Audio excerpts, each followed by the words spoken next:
ప్రభు యొక్క ప్రేరణను బట్టి చాలా క్లుప్తంగా షార్ట్ అండ్ స్వీట్గా ఉంటుంది. ఇద్దరు వ్యక్తుల గురించి నేను చెప్తాను.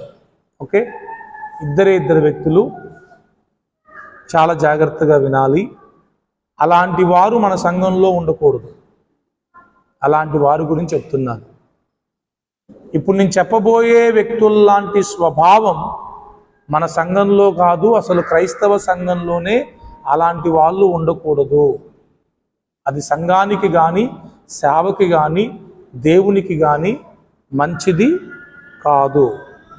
కాదు. రైటా? సో చాలా శ్రద్ధగా వినండి. 10:30 అయిపోయింది. మ్యాక్సిమం ½ అన్ అవర్ చెప్పడానికి ప్రయత్నం చేస్తాను. మొదటి వ్యక్తి 2వ సమూయేలు గ్రంథంలోనే వీళ్ళిద్దరూ ఉన్నారు.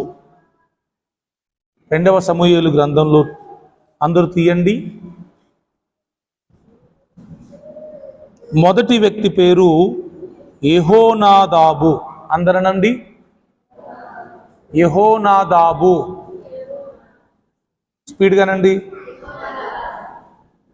హైదరాబాద్. యెహోనాదాబు 13వ అధ్యాయం 2వ సమూయేలు గ్రంథం 13వ అధ్యాయం. అక్కడ ఒక విచిత్రమైన సంఘటన రాయబడి ఉంది. బైబిలు ఎక్కడా ఏది దాచలేదు, మంచిని దాచలేదు, చెడును కూడా దాచలేదు. కొంతమంది అజ్ఞానులకి, మూర్ఖులకి బైబిలు బూతు పుస్తకంగా కనబడడానికి కారణం ఏంటంటే వాళ్ళకి పెద్ద సైతాను పట్టింది. అందుకే వాళ్ళు బైబిల్ గ్రంథాన్ని బూతు పుస్తకం అంటారు. ఇప్పుడు ఇలా జరిగింది అని చెప్పడం పాపం చేయమని చెప్పటం కాదు, అవునా? ఇలా జరిగింది అని చెప్పి అలా చేయకూడదని బైబిల్ చెప్తుంది. అలా చేయమని చెప్తుందా, చేయకూడదని చెప్తుందా? ఇప్పుడు చూడండి, ఒక కథ చెప్పి చివరికి ఒక నీతి అనేది ఉంటుంది. ఆ నీతిని మెయిన్ మనకు అదే కదా, దాన్ని మనం గుర్తించి దాని ప్రకారం వెళ్ళాలి. ఇక్కడ ఒక అన్న ఒక చెల్లిని మోహించాడు అని బైబిల్ గ్రంథంలో రాయబడింది. ఉన్నారు అట్లాంటి కామాంధులు లేరా? మరి ఉన్నారు, సొసైటీలో ఉంటారు అని ప్రభువు మనకు ముందుగానే తెలియచేశాడు. ఆయన పేరేం పేరు? అమ్నోను అనే ఒక వ్యక్తి తామారు అనే తన చెల్లెల్ని, అంటే కజిన్ అంటే ఇంకా ఓన్ అన్నట్టే. భార్యలు వేరా? భార్యలు వేరు, తండ్రి ఒకడే. అంటే తండ్రి ఒకడే కానీ తల్లి వేరు, తల్లులు వేరు. తన సొంత చెల్లిని అమ్నోను మోహించాడు. ఈ రోజున ఎక్కువ ప్రపంచాన్ని ఏలుబడి చేసేదే ఈ మోహం, కామం, వ్యభిచారం, జారత్వం. దీని గురించి మాట్లాడుకోవడానికి ఏం సిగ్గుపడాల్సిన అవసరం లేదు. ఎందుకంటే సొసైటీలో ఎక్కువ జరుగుతున్న పాపం ఇదే. ప్రజెంట్గా పెళ్ళైన వారని తేడా లేదు, పెళ్ళి కాని వారు అని తేడా లేదు, ఏలుతా ఉంది. కుటుంబాలు ఈ రోజున విచ్ఛిన్నమైపోవడానికి, జీవితాలు నాశనమైపోవడానికి కారణం ఈ పాపం.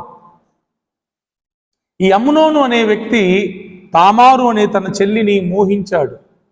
అక్కడ చాలా స్పష్టంగా రాయబడింది. ఆ మోహం వలన ఈయన చిక్కిపోయాడంట. చిక్కిపోతే ఈ అమ్నోనికి ఒక స్నేహితుడు ఉన్నాడు, వాని పేరే యెహోనాదాబు. అట్లాంటి స్నేహితులు ఉండకూడదు ఎవరికి.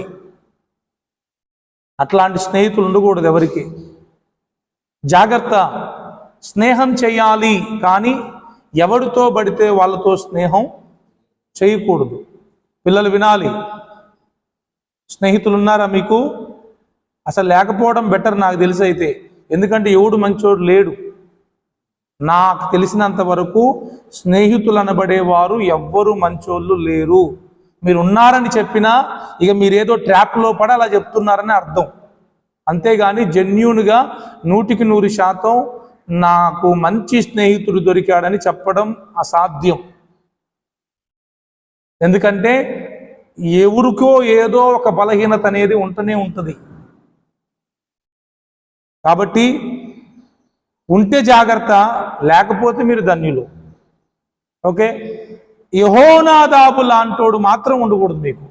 రెండవది, మీరు కూడా యెహోనాదాబు లాంటి స్నేహితులుగా ఉండకూడదు. మీకుండే స్నేహితులు ఇలాంటి వాళ్ళై ఉండకూడదు, మీరు కూడా ఇలాంటి స్నేహితులై ఉండకూడదు. ఇంతకీడేం చేశాడు అంటే, యెహోనాదాబు అనే వ్యక్తి నా పరిస్థితి ఇలా ఉంది అని అమ్నోను యెహోనాదాబుకి చెప్పినప్పుడు యెహోనాదాబు ఏమనాలంటే, బుద్ధి లేనోడా, దరిద్రుడా,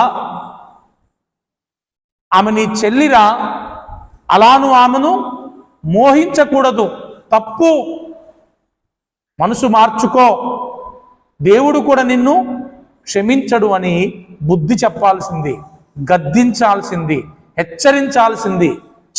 ఇలాంటి వాడితోనా నేను స్నేహం చేసేదని ఆయన్ని విడిచిపెట్టి స్నేహం కట్ చేసుకొని వెళ్ళిపోవాల్సింది. అవునా? కానీ అలా చేయలేదు ఆయన. ఎంత చక్కటి ఆలోచన చెప్పాడు తెలుసా? 3వ వచనం చూడండి, 13:3.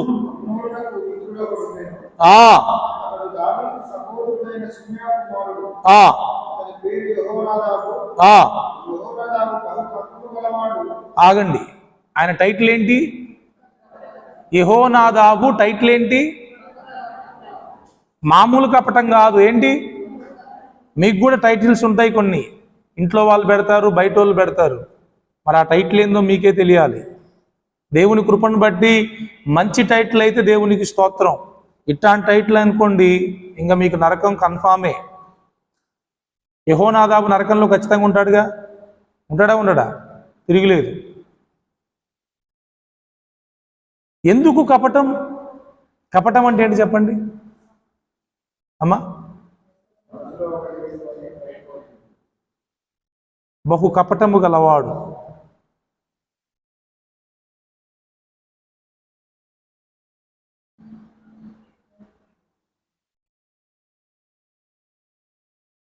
రెండు సమూయేలు 13:3.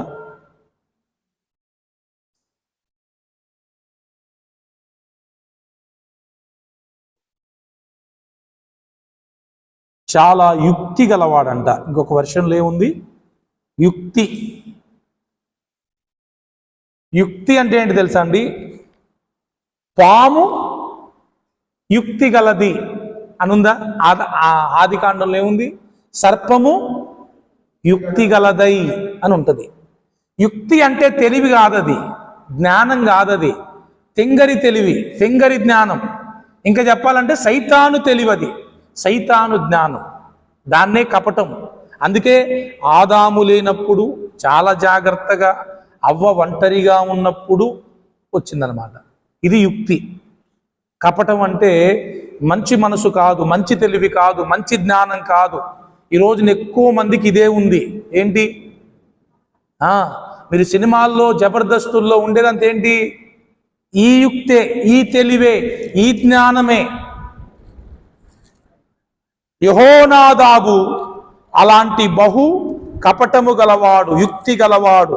దయచేసి ప్లీజ్ ప్రార్థన చేసుకోండి, ప్రభువా నాకు ఇటువంటి జ్ఞానం ఉంటే తొందరగా తీసేయి, ఇటువంటి యుక్తి ఉంటే తొందరగా తీసేయి, ఇటువంటి కపటము గల మనసుంటే తొందరగా తీసేయమని ప్రభువుని అడగండి. ఏం చేశాడు ఆ మహానుభావుడు? అతడు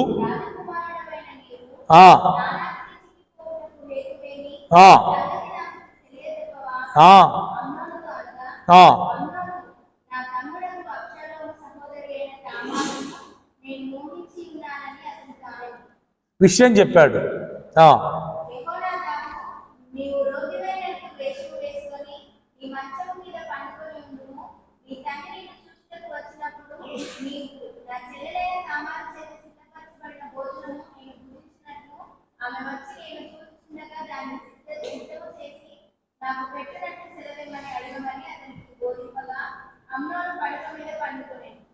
అమ్నోను కాయలా పడినని రాజు అతని చూడవచ్చినప్పుడు అమ్నోను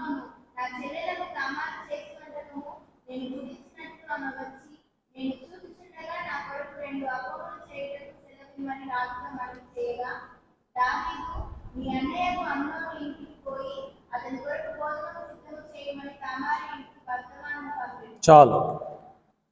ఇక్కడ అమ్నోను మంచోడా యెహోనాదాబు మంచోడా అంటే అమ్నోనే మంచోడని చెప్పాలి.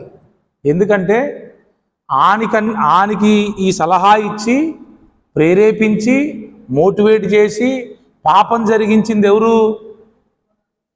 ఇప్పుడు ఈ తప్పులో ఎక్కువ పాపం ఎవరిదన్నా చెప్పండి. అమ్నోనిది కాదు, యెహోనాదాబుదే ఎక్కువ ఉంటుందని నేను అనుకుంటాను. మరి మీరేమనుకుంటారో నాకు తెలియదు. అవునంటారా కాదంటారా? ఇద్దరు బుద్ధులే ఉన్నాయి, కానీ ఎక్కువ బుద్ధి లేని వాళ్ళు ఎవరు? చూడండి ఎంత కపటమైన మనసండి. రోగి అయినట్టు పండుకో, మీ నాన్న వస్తాడు చూస్తాడు, చెప్పు మీ నాన్న రాగానే చెప్పు చెల్లెల్ని పంపించమని 2 అప్పాలు తినడానికి.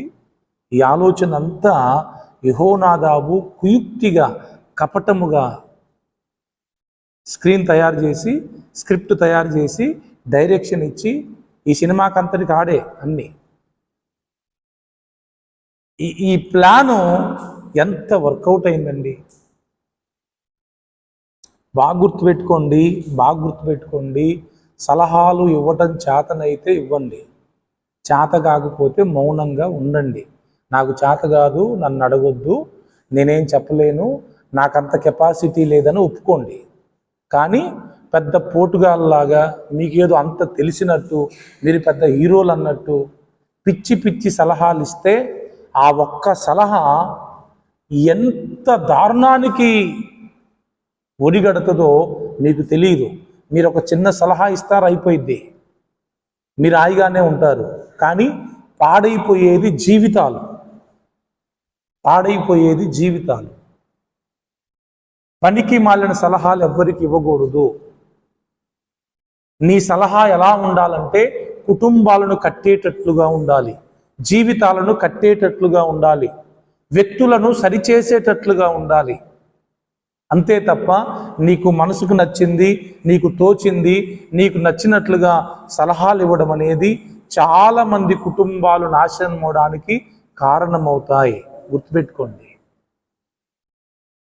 దావీదు ఎంత బాధపడతాడు. చిత్రం ఏంటి తెలుసా?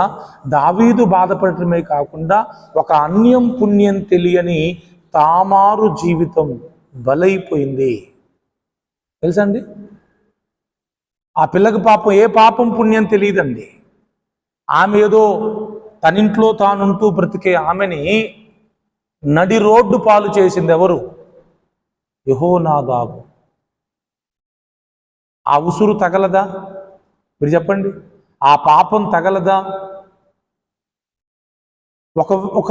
ఒక స్త్రీ జీవితం పాడైపోయింది అంటే దేవుడు ఊరకనే ఉంటాడా? ఉండడండి. క్రైస్తవులం మనం ఎలా ఉండాలి తెలుసా అండి? మనమిచ్చే సలహా, మనమిచ్చే సూచనలు, మనం చెప్పే ఆలోచన ది బెస్ట్గా ఉండాలి. అవునండి. దేవుని కృపను బట్టి అటువంటి ఆలోచన చెప్పడానికి మనం ప్రభు దగ్గర ఆ కృపను పొందుకోవాలి. పాములాగా ఆలోచనలు చెప్పకూడదు, కుయుక్తిగా చెప్పకూడదు, యుక్తిగా చెప్పకూడదు, కపటంగా చెప్పకూడదు. ఎవరికన్నా మీరు ఇంతకుముందు ఇట్లాంటి సలహాలు ఇచ్చుంటే అర్జెంటుగా ఈరోజు ప్రభు దగ్గర పశ్చాత్తాపడండి. అందుకే ప్రభు మాట్లాడుతున్నాడు. ఇచ్చే ఉంటారు, మీ మొహాలు చూస్తే మంచిగానే ఉన్నారు, కానీ సలహాలు చాలా ఇట్లాంటి ముందే ఇచ్చే ఉంటారు. కాలేజీ డేస్లో కానీ, స్కూల్ డేస్లో కానీ, పెళ్ళైన కొత్తలో కానీ, అత్తని ఎట్లా పడేయాలా, కోడలను ఎట్లా పడేయాలా, మరుదులను ఎట్లా పడేయాలా, లేకపోతే ఈ కుటుంబాన్ని ఎట్లా నాశనం చేయాలా, తీయలను ఎట్లా చేయాలా, ఈ ఫ్రెండ్ని ఆ ఫ్రెండ్ని, లేకపోతే ఈ సార్ని, మేడాన్ని, లెక్చరర్ని, చాలా ప్లాన్లు ఉంటాయి మనకి. గుర్తొస్తున్నాయా? గుర్తొస్తే అర్జెంటుగా మీరు ప్రభు దగ్గర పశ్చాత్తాపడాలి, ఒప్పుకోవాలి, విడిచిపెట్టాలి. ఇక ఎప్పటికీ దాని జోలికి, మనం అటువంటి వాడి జోలికి వెళ్ళనని ప్రభు దగ్గర ఒక తీర్మానం తీసుకోవాలి. యెహోనాదాబు ఒక పిచ్చి సలహా ఇచ్చాడు, పనికి మాలిన సలహా ఇచ్చాడు. చివరికి ఏంటి తెలుసా? అమ్నోను చంపబడ్డాడు. అవునా? ఆఫ్టర్ 2 years, ఇది జరిగిన 2 సంవత్సరాలకి అబ్షాలోము అంట పగబట్టిందంట అమ్నోను మీద. అబ్షాలోముని నరహంతకునిగా చేసింది కూడా ఎవరు? యెహోనాదాబు. చూసారా ఎక్కడికెక్కడికి వెళ్తుంది ఈ లింకు?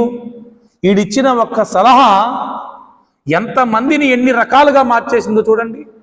తామారు జీవితం ఆగమయ్యేటట్టు చేసింది, అమ్నోను చెప్పబడేటట్టు చేసింది, అబ్షాలోము పగబట్టుకునేటట్టు చేసింది, అబ్షాలోముని నరహంతకునిగా చేసింది, దావీదు హృదయం గాయమైపోయేటట్లుగా చేసింది.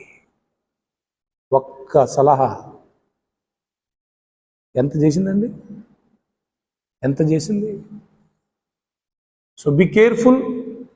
అందుకే ఎవరి సలహాలు పడితే వాళ్ళ సలహాలు కూడా మనం తీసుకోకూడదు. కొంతమందికి బుద్ధి ఉండదు, వాళ్ళు మంచోళ్ళు కాదని తెలిసినా కూడా వాళ్ళ దగ్గరికి వెళ్ళి సలహా అడుగుతూ ఉంటారు.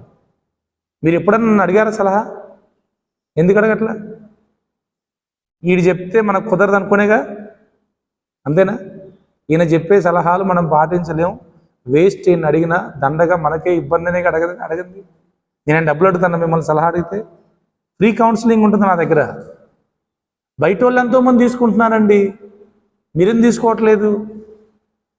లెక్క ప్రకారం సంఘ కాపరి దగ్గర గొర్రెలు ప్రతి ఆలోచన తీసుకోవాలి, ప్రతి సలహా తీసుకోవాలి.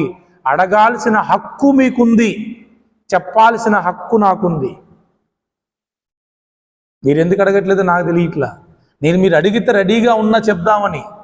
మీ స్టడీస్ విషయంలో కానీ, మీ మ్యారేజెస్ విషయంలో కానీ, మీ జాబ్స్ విషయంలో కానీ, లేకపోతే మీ కుటుంబ సంబంధమైన విషయాల్లో కానీ. నన్ను దేవుడు పెట్టింది ఎందుకు? వాడుకోవడానికే. మీరే వాడుకోవట్లేదు. అట్లనే ఏమన్నా మంచి ఆలోచనలు చేస్తున్నారా అంటే అవి మంచి ఆలోచనలు కావు. ఎవరి దగ్గర పడితే వాళ్ళ దగ్గర సలహాలు సూచనలు తీసుకోకండి, ఆగమైపోతారు. భక్తులు, పరిశుద్ధులు, నీతిమంతులు, ప్రార్థనాపరులు ఎవరైతే ఉంటారో ఈ కేటగిరీస్ వాళ్ళ దగ్గరే సలహాలు తీసుకోవాలి, సూచనలు తీసుకోవాలి. ఎవరిని పడితే వాళ్ళని అడగకూడదు. అడిగితే వాళ్ళదేముంది, ఏదోటి చెప్పేస్తారు. చిత్రం ఏంటి తెలుసా? నేను మొన్ననే చదివిన దీంట్లోనే, దావీదు ఒకరి తండ్రి చనిపోతే, ఒక రాజుగారు చనిపోతే వాళ్ళ కుమారుని దగ్గరికి పరామర్శకు పంపిస్తాడు, ఎట్లున్నారు ఏంటో అని. దావీదు పంపిస్తే వాళ్ళు వెళ్ళి పరామర్శించడానికి పోతే అక్కడున్న కొద్ది మంది, ఆ రాజకుమారుడు ఉన్నాడు కదా, వీళ్ళు నిన్ను పరామర్శించడానికి వచ్చావు అనుకుంటున్నావా నువ్వు?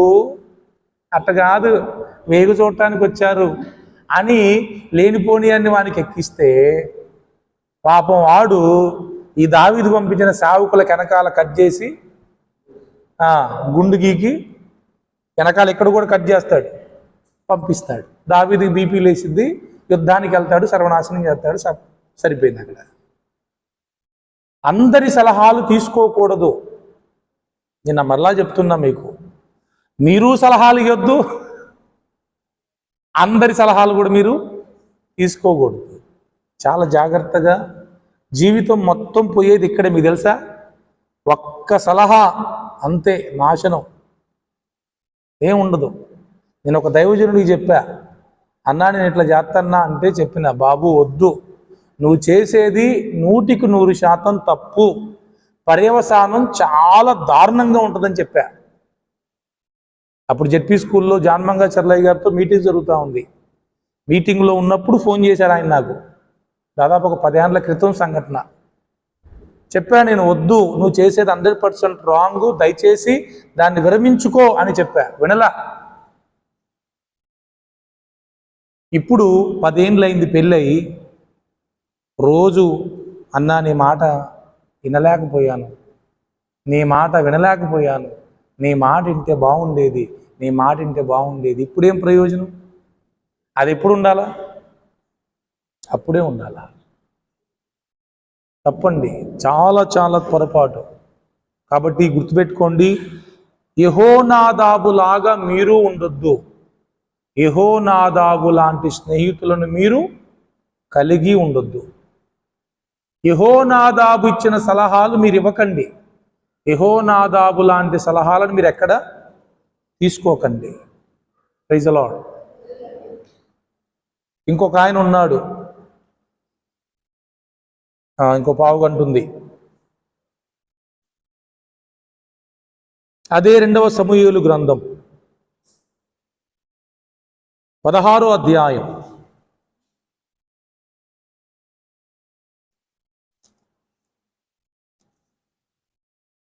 21 నుంచి చదవండి.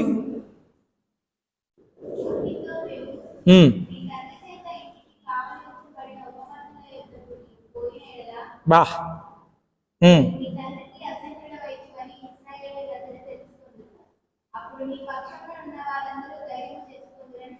చూడండి, ఇక మహానుభావులు, మామూలు మహానుభావులు కాదు ఇల్లు. ఆయనేమో సొంత చెల్లెని పాడు చేయడానికి ప్లాన్ వేశాడు. ఎవరు? యెహోనాదాబు.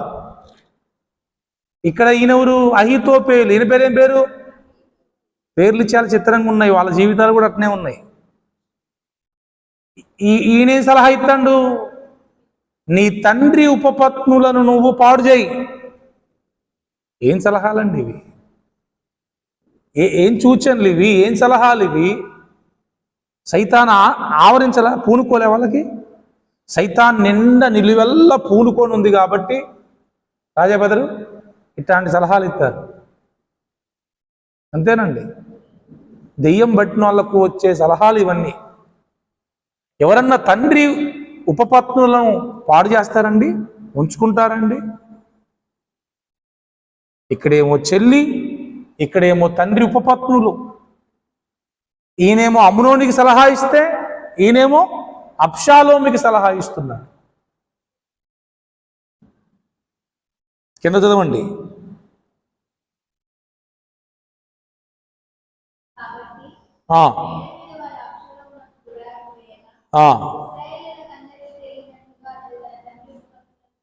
బా, ఇంత దారుణం అండి.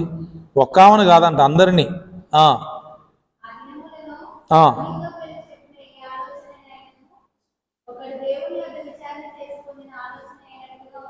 బా,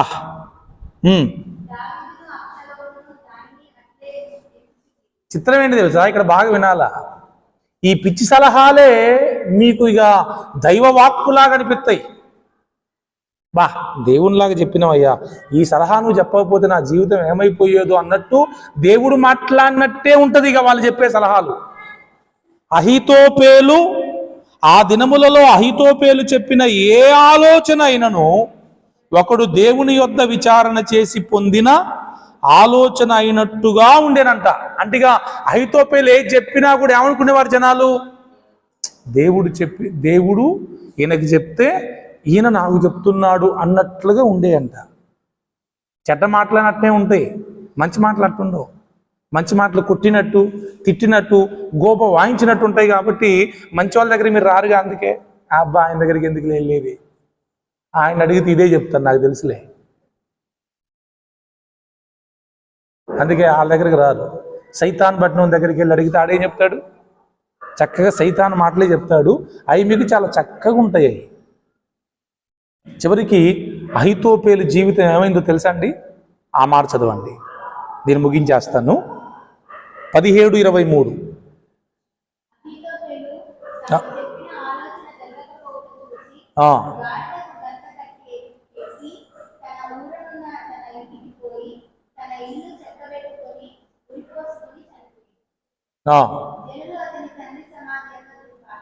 ఎక్కడ చచ్చిపోయాడు? ఏంటంటే ఇప్పుడు ఏమంటారు దాన్ని? తాను చెప్పిన ఆలోచన జరగకపోయేసరికి దాన్ని ఆయన జీర్ణించుకోలేకపోయాడు. నా మాట వీళ్ళు వినరా, నా మాట పాటించరా, నా మాటను వీళ్ళు నిర్లక్ష్యం చేస్తారా అని ఇగో ఫీలింగో ఏ ఫీలింగో మొత్తం మీద ఆయిగా పోయి ఉరేసుకొని చచ్చిపోయాడు. జనాలకు మంచి చెయ్యని వాని జీవితాలు ఎప్పుడూ కూడా అలానే ఉంటాయి. చెడ్డ ఆలోచనలు చెప్పి ప్రజల్ని పాడు చేయాలా, కుటుంబాలను పాడు చేయాలా, లేకపోతే సంఘాన్ని పాడు చేయాలా, సేవకుల్ని పాడు చేయాలా, లేకపోతే ఇరుగు పొరుగు వారిని పాడు చేయాలా, బంధువుల్ని పాడు చేయాలా, స్నేహితుల్ని పాడు చేయాలా అని తలంచుకొని కంకణం కట్టుకొని పిచ్చి పిచ్చి ఆలోచనలు చెప్పి కుటుంబాలను జీవితాలను నాశనం చేసే వారి జీవితాలన్నీ కూడా ఇలానే ఉంటాయి. యేసయ్యనే అమ్మేద్దాం అనుకున్నాడు మనోడెవరు? ఏం బాగుపడ్డాడు? ఆయన మరీ దారుణం, పేగులు వెళ్ళి చచ్చిపోయిందంట. పేగులన్నీ బయటకు వచ్చినాయంట ఉరేసుకొని చచ్చిపోతే. మరి ఉరేసుకుంటే పేగులు బయటకు ఎందుకు వచ్చినాయో నాకు అర్థం కాలే. జనరల్గా ఉరేసుకుంటే ఏం బయటకు వస్తుంది? నాలుగు బయటకు వస్తుంది. మరి మనోనికి వస్తాయి, అన్ని బయటకు వస్తాయి. దేవుని సన్నిధిలో పిచ్చి పిచ్చిగా ఆలోచన చేసి పిచ్చి పిచ్చి ప్రవర్తన ఉంటే ఎవని క్రియల చొప్పున దేవుడు వానికి ప్రతిఫలం ఇస్తాడు. ఒక మంచి ఆలోచనకర్తగా మనం ఉండాలండి. ప్రజలు మన దగ్గరకు వచ్చినప్పుడు మనం వారికి బెస్ట్ సజెషన్ ఇవ్వగలగాలి. అవసరమైతే టైం తీసుకోండి, ప్రేయర్ చేయండి, ప్రభువుని అడగండి, చెప్పండి, ప్రభువు దగ్గర ప్రార్థన చేయండి, ప్రభువు చెప్పిన దాన్ని చెప్పండి. అంత కెపాసిటీ లేకపోతే మౌనంగా నోరు మూసుకొని ఉండండి. కానీ వ్యర్థమైన అనవసరమైన జీవితాలను పాడు చేసే ఆలోచనలు చేయకూడదు. ఈ రోజున ఎక్కువ మంది ఇచ్చే ఆలోచనలన్నీ కూడా ఇలానే ఉంటాయి. దయచేసి ఫైనల్గా మీకు మాట చెప్పనా, నేను మీరు సలహా అడిగితే ఫస్ట్ దేవుణ్ణి అడగండి. అయ్యా, అందరు నాకెళ్ళి చూడాలి. మీరు సలహా అడగాల్సి వస్తే ఫస్ట్ ఆప్షన్ ఎవరు? దేవుడు.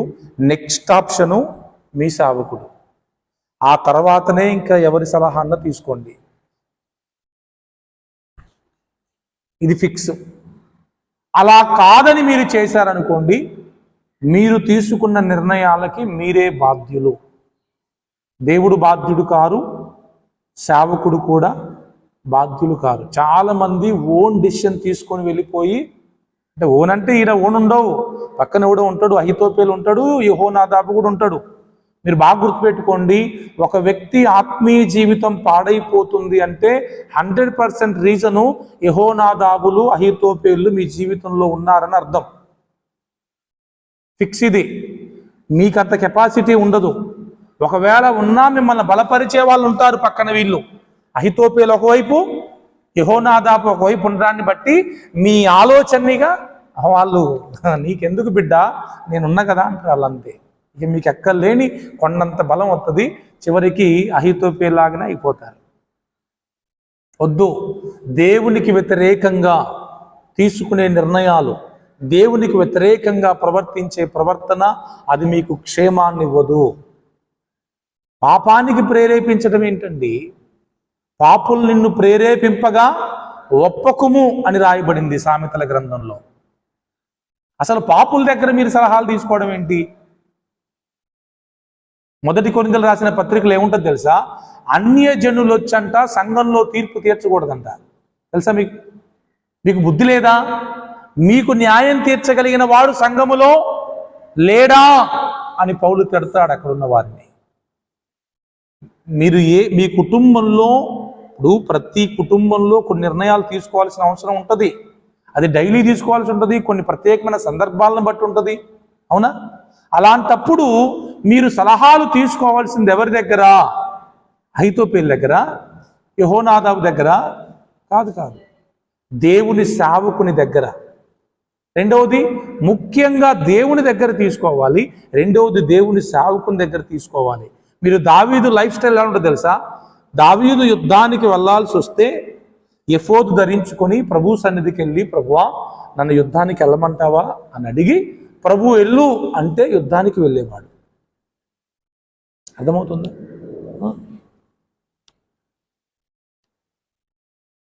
తనకింకా దేవుని దగ్గర నుంచి క్లారిటీ రాకపోతే ఆ కాలంలో ప్రవక్తలు ఉండేవాళ్ళు,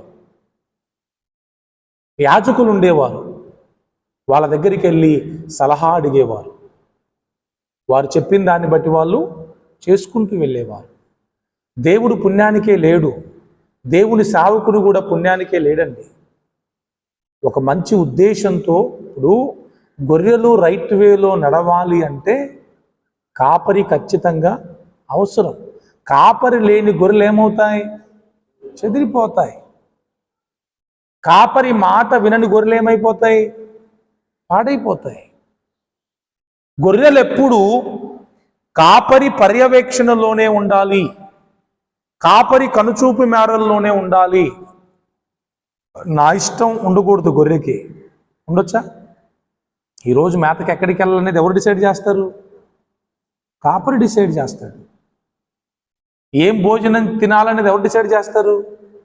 కాపరి డిసైడ్ చేస్తాడు. మీరు పిచ్చి పిచ్చి భోజనాలు చేస్తే రోగాలే వచ్చేది, అవునా? ఇప్పుడు బయట ఏంటది, సూపర్ ఫాస్ట్ దగ్గరికి వెళ్ళి, ఫాస్ట్ ఫుడ్ సెంటర్ దగ్గరికి వెళ్ళి మసాలాలకు సంబంధించిన అన్నీ తింటే వచ్చేది మీకు అల్సరు, వచ్చేది మీకు గ్యాస్ ఫామ్, వచ్చేది మీకేంటి మోషన్స్, వచ్చేది మీకు వాంతులు. అదే తల్లి జాగ్రత్తగా ఇంట్లో వండిపెట్టింది తింటే ఇట్లాంటి రోగాలు ఏమి రావు. అట్లనే సంఘంలో కాపరి చెప్పే బోధ ఏదైతే ఉందో, సంఘంలో కాపరి మీకు పెట్టే మేత ఏదైతే ఉందో, దాన్ని మీరు చక్కగా భుజించారనుకోండి, మీకు ఆరోగ్యం బాగుంటుంది. వాంతులు విరోచనాలు కావు, అలసర్లు గ్యాస్ ఫాములు కావు. లేదులే ఈయన ఇంతేలే అని బయట ఫుడ్కి వెళ్ళారనుకోండి, అంటే బయట వారి సలహాలు, బయట వారి ఆలోచనలు, బయట వారి ఇచ్చే సజెషన్స్ తీసుకున్నారనుకోండి, మీకు ఇంకా అలసరు, గ్యాస్ ఫాము, విరోచనాలు, మోషన్స్ అయి బాధపడి మళ్ళీ వచ్చేది ఎక్కడికి? ఫైనల్గా మళ్ళీ ఇక్కడికి, అయ్యగారు ఇట్లా అయిందండి, అయ్యగారు ఎట్లా అయిందండి, అదేంటమ్మా అట్లా ఎందుకు చేసావు, ఇట్లా ఎందుకు చేసావు అంటే అప్పుడు చెప్తారు చిన్నగా, ఇట్లా అయిద్దని అనుకోలేదండి, ఇట్లా జరుగుద్దని అనుకోలేదండి. మరి నువ్వెట్లా అనుకుంటావు? ఇక్కడ చెప్పాలి కదా, జరుగుద్దా జరగదా అని. ఇక్కడ ఫస్ట్ సలహా తీసుకోవాలి కదా. సో జాగ్రత్త, ప్లీజ్ బీ కేర్ఫుల్. చాలా జాగ్రత్తగా ఉండండి. ఒక నిర్ణయం తీసుకునేటప్పుడు, ఒక సలహా తీసుకునేటప్పుడు, ఒక డెసిషన్ మేకింగ్ చేసేటప్పుడు ఖచ్చితంగా దేవుని యొద్ద, దేవుని సేవకుని యొద్ద ఆలోచన అడగాలి. అమ్నోను దావీదుకి చెప్పాల్సింది, మీకు విషయం తెలుసా, తామారు మాటలు చాలా అద్భుతంగా ఉంటాయి. మీరు చదివితే మీకు అర్థమైంది.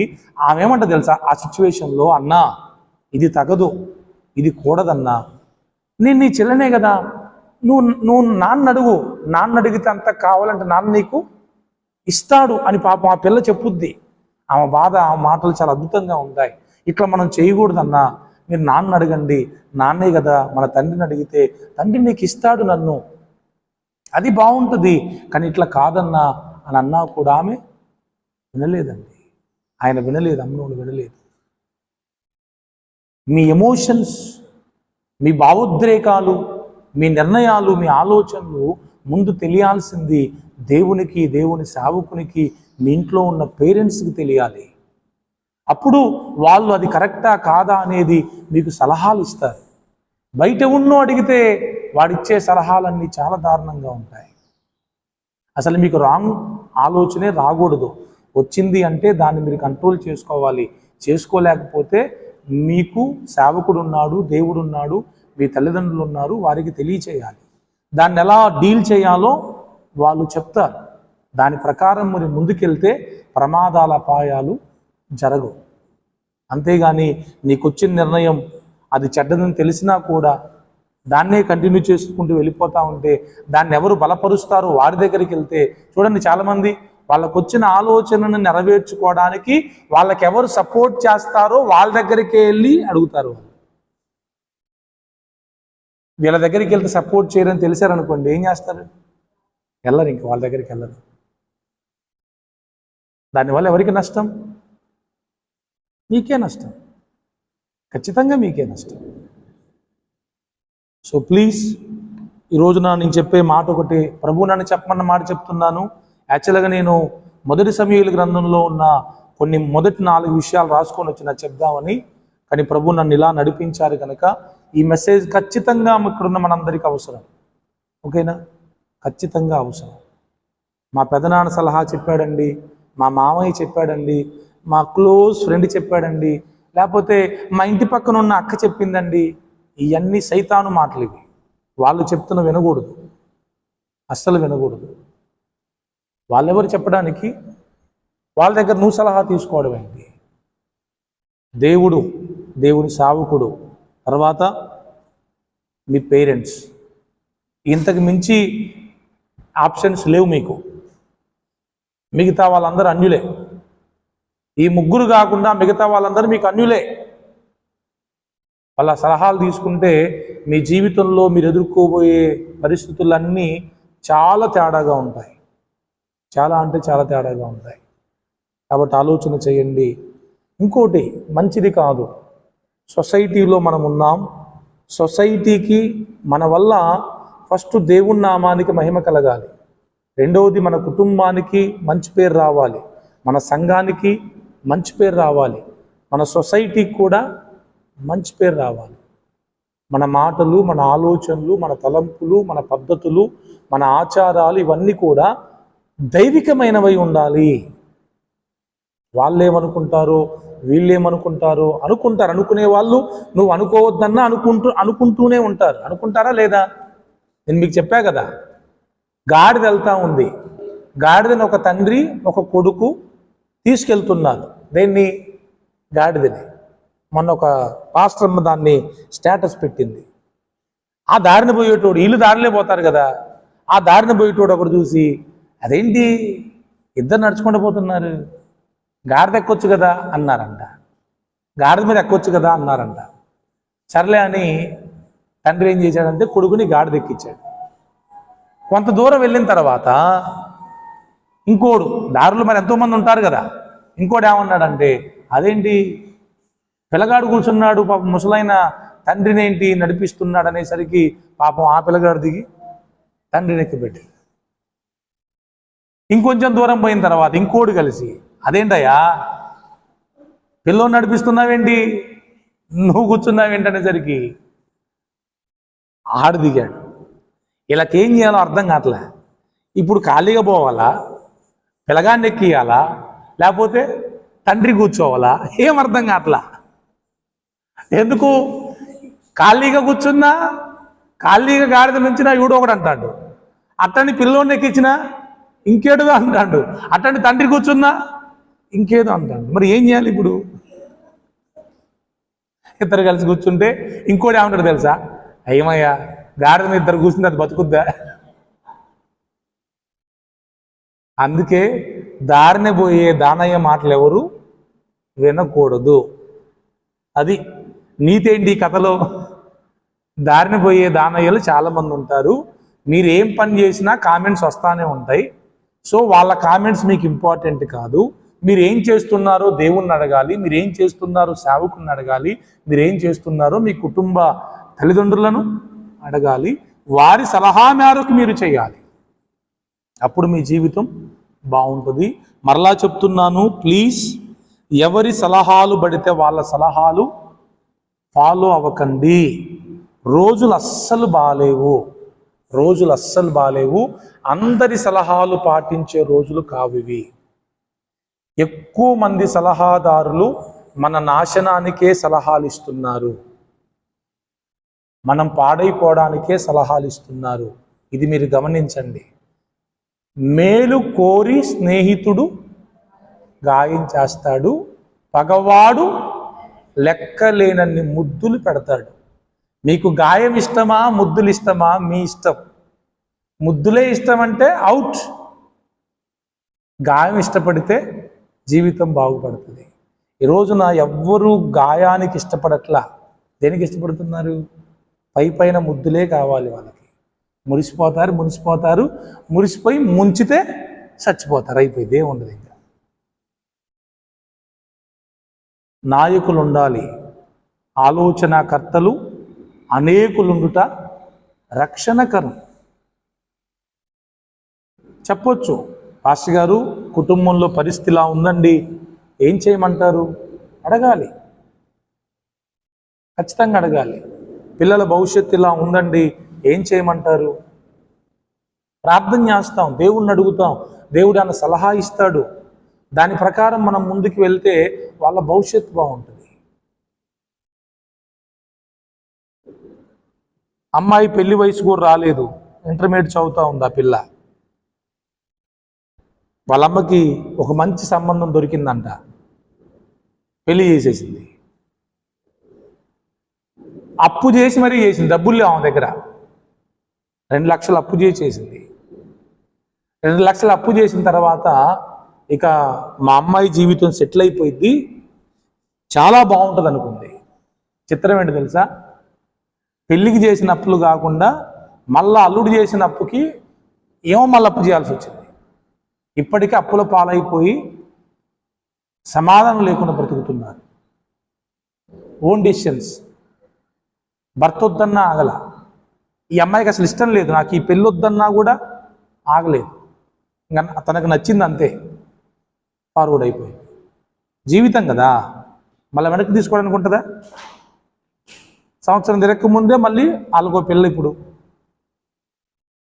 అందుకే ప్లీజ్ మీ సొంత నిర్ణయాలు కానీ యెహోవానాదాబులు అహీతోపెలు ఇచ్చే ఆలోచనలు కానీ ఫాలో అవ్వకండి. First God, next your pastor, next your parents, అంతే. ఈ ముగ్గురి సలహాల మేరకు మీ జీవిత విధానం ముందుకెళ్ళేటట్లుగా చూసుకోండి, జీవితం బాగుంటుంది. లేదంటే అబ్షాలోము లాగా అయిపోతారు, అమ్నోన్ లాగా అయిపోతారు, అహీతోపెలు లాగా అయిపోతారు. దానికి మీరే బాధ్యులు. కళ్ళు మూసుకుందాం, ప్రార్థన చేసుకుందాం.